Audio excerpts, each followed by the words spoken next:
The narrative shifts. After months of grinding defense, Ukraine talks of offensives, of taking back territory. The reason? A steady influx of Western hardware. Tanks, long-range artillery, sophisticated drones, tools unimaginable a year ago now litter the battlefield. But do these weapons simply level the playing field, or do they tip the scales entirely? Can they truly change the game in Ukraine's favor? The answer is complex, intertwined with both battlefield realities and the murky calculus of international politics. This isn't just about hardware, it's about morale.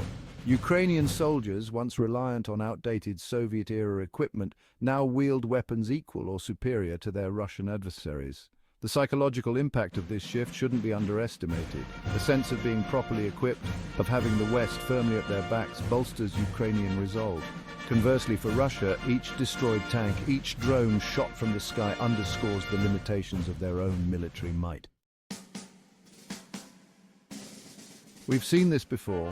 The term arsenal of democracy, coined during World War II, resonates anew. Then, as now, the fate of a nation, the future of Europe, hung in the balance. American factories churned out tanks and planes, shipped across the Atlantic to bolster those fighting for freedom. The parallels aren't perfect, the context is different, but the fundamental dynamic remains. A powerful democracy leveraging its industrial might to aid a smaller nation, resisting aggression. But historical parallels, while illustrative, are never exact. The nature of warfare itself has changed. This is no longer a war of massive tank battles and carpet bombing. It's a conflict defined by drones, precision artillery, and electronic warfare. Western weapons reflect this reality. Javelins cripple Russian tanks, HIMARS rockets disrupt supply lines, and Turkish Bayraktar drones provide crucial intelligence and strike capability. This technological edge is crucial for Ukraine. Outnumbered and outgunned in conventional terms, their success hinges on agility, innovation, and exploiting the specific vulnerabilities of the Russian military machine.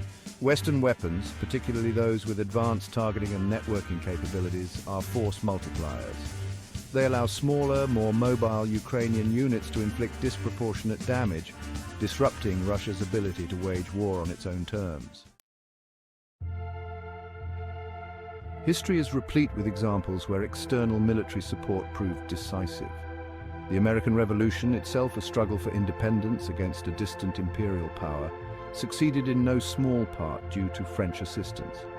More recently, the Soviet-Afghan War demonstrated the limitations of a superpower bogged down in a protracted conflict against a determined insurgency, armed and supported by foreign powers. Yet cautionary tales abound as well. The Vietnam War serves as a stark reminder that even massive military aid doesn't guarantee victory. Terrain, ideology, and the resolve of the local population all play a role. In Ukraine, the fierce resistance of the people, their willingness to fight for their homeland, has been as important as any weapon system provided by the West. The effectiveness of military aid also depends on how it's used. A corrupt government driven by internal divisions, squandering aid or deploying it ineffectively, is unlikely to achieve victory no matter the sophistication of the weaponry it receives. Fortunately, Ukraine has demonstrated a remarkable degree of unity and strategic coherence, maximizing the impact of the resources it receives. Predicting the war's trajectory remains fraught. Too many variables are at play, too many unknowns cloud the horizon. Will Western support waver as the conflict drags on, public opinion fickle, domestic pressures mounting? Will Russia escalate, risking wider conflict? These questions lack easy answers.